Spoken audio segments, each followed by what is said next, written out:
Aw, squish. What is up, friends, and welcome back to another episode of Khrisstian's Customs. Now, I do apologize for not posting for a while. My little hiatus was 100% unintentional. You see, what happened was everything. Everything went wrong. So while I'm working on the F-250 frame prep and paint, which I have the video out now, if you'd all like to check that out, I'd really appreciate it. While prepping the frame, I did have to stop for a couple little side projects. The first one being, babe, my oil light, come on. which really isn't much of a problem. You know, when my wife says, hey, she needs an oil change, my ass is going to jump right on it because, like, this hair, it doesn't maintain itself, right? I don't just come out looking this good. She does it all for me. So if she needs something done maintenance-wise, I'm going to take care of it immediately. It is also a good time for me to be able to check out my daily driver, the Protege 5. But first, her vehicle. While I was doing the tire rotation, because every oil change you need to rotate the tires, I noticed that there was a little bit of rubbing on the back. Where the tire was going up, and as it rotated, it would pull down on it. It was ripping the metal outward, and I needed to cut all of that down to the measurement above the tire, which is 5/8 of an inch. There was quite a bit of fabrication that went into it. It is not a problem for me whatsoever. It was only about an hour of measuring twice, cutting once, getting everything cleaned up, and then finally getting paint on it. The only thing that takes time is really dry time on the paint. And this, of course, is going to immediately get put through the ringer because it's the wheel well section. Now on to the Protege 5. My daily driver, yield reliable. It's got 190K on it almost, but I also feed it only full synthetic motor oils, premium oil filters. I always check the PCV system because these are pretty notorious. These FSDE engines, or the FSDET, which is just a turboed version, those engines are pretty notorious for consuming oil like right out of the factory. But it's nothing that you should be concerned about. And the fact of every 5,000 miles, if you're using full synthetic, you shouldn't be losing more than like half a quart in between your oil changes. If you're getting up to the level that I'm at about 4,200 miles, I had consumed a quart and a half of oil. And that's quite a bit. I definitely know that it is something internal. My rings are going out on my pistons or seal on my valves. So really, the only thing that I can do is replace it. Or maybe I'm just finding an excuse to build the Protege 5 because it was about to get a paint job anyways. So what did I do but get on the interwebs, and what I found was a spicy orange 2003 Mazda Speed Protege. And these things were pretty bitchin'. They came with a FSDET turboed engine. They also came with limited slip, which I'm not going that route, but I did go ahead and pull it. The only thing that I could not acquire was the ECM. Somebody had already taken that. Everything else I took. So I got the drive shafts, obviously, the cross member, engine, transmission, wiring harness. Also picked up the Racing Beat front sway bar, a steering rack. That is a story for another time. A front bumper. Again, a different story for another time. Cookie Co. Blue and Racing Beat coil. All of this I got for $650. Then I ended up finding an intake manifold for a Mazda 626, so I can use that as well, even though I already have one on this 2.0 liter, but I don't know, I'm a greedy bastard. And then I went ahead and ordered a downpipe for the original turbo, the T25. They were made by Garrett. They're all right. I just don't want to go super extreme on a daily driver. I am keeping the original turbo. So I got a one-piece design, S-pipe and the J-pipe, and then I went ahead and ordered the Pope exhaust manifold from Speed Circuit, and all of that ended up costing me about $1,300, so I only got about $2,000 into this build, but I did run into an issue once I got the engine back to the shop. Wow, that's some really good compression. Okay, that was nice. Like right at 90. Woo, 210! Yeah! Low compression on cylinder 3 led to leaky exhaust valve and a small leak on the intake valve, and that thing was like pissing air. You could hear it bad.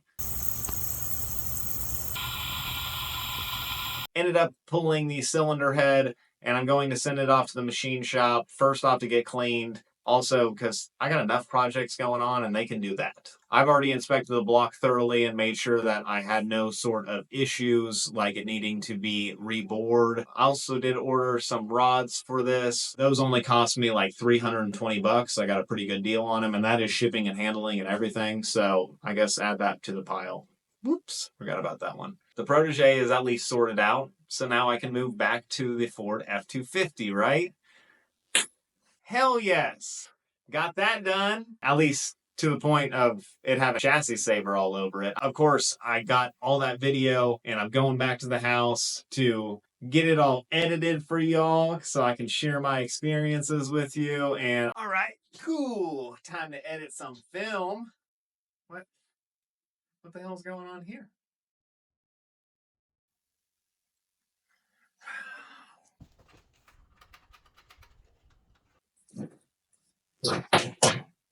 What the hell? All right, let's figure this out. What we got here? Huh, that looks pretty expensive. Okay, what else do we got? Oh, that looks important. I tried a different HDMI port. I tried to clean the PC. All right, a little water.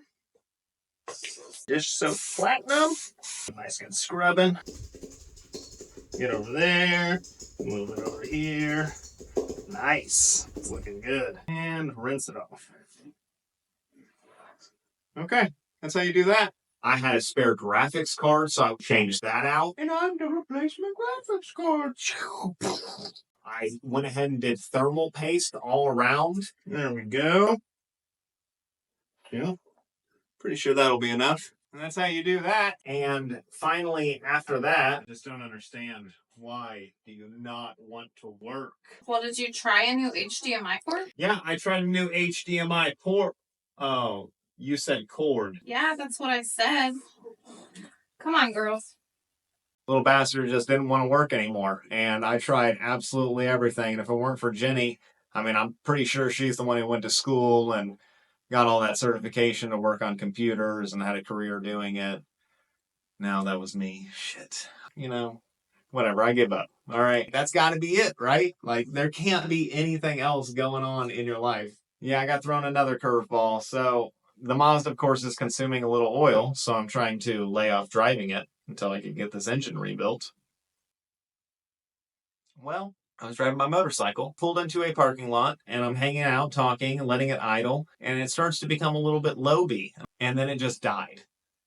And then it wouldn't turn back on. What happened was my stator, which a stator is like an alternator for a car, isn't putting out enough to keep the battery charged. So while I'm driving down the road, it's completely fine. I mean, anything above like 2,000 RPMs, it's putting out enough voltage, but it's not putting out enough voltage to run it like a stoplight, potentially. I need to replace that, which it's fine. I've known I needed to get to my carburetors for a minute, not like there's something wrong with them, just like I need a service on them, and I haven't gone through them in a while. Also, I have an aftermarket shifter kit for it. So I guess what I'm saying is expect a motorcycle video on top of all the other videos that you've seen today. I don't know. You think after a curveball and life giving you lemons and I'm making margaritas that it would stop eventually, but oh, I don't like curveballs. I'm sorry. Huh? I didn't mean to say anything. No, please. No. Yeah. Next time I give you lemons, better make fucking lemonade.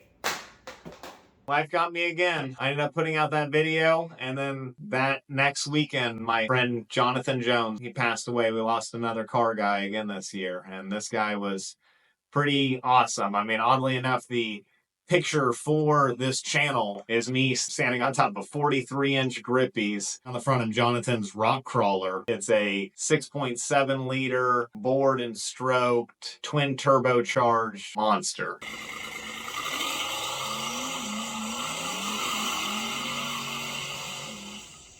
And he was a really cool guy, really great car guy. And anything he didn't know, he wanted to learn, and anything he knew, he wanted to teach. The man was a true practitioner of perseverance, obviously. I mean, look at this vehicle. It's absolutely gorgeous. That thing was definitely not built in a weekend as well.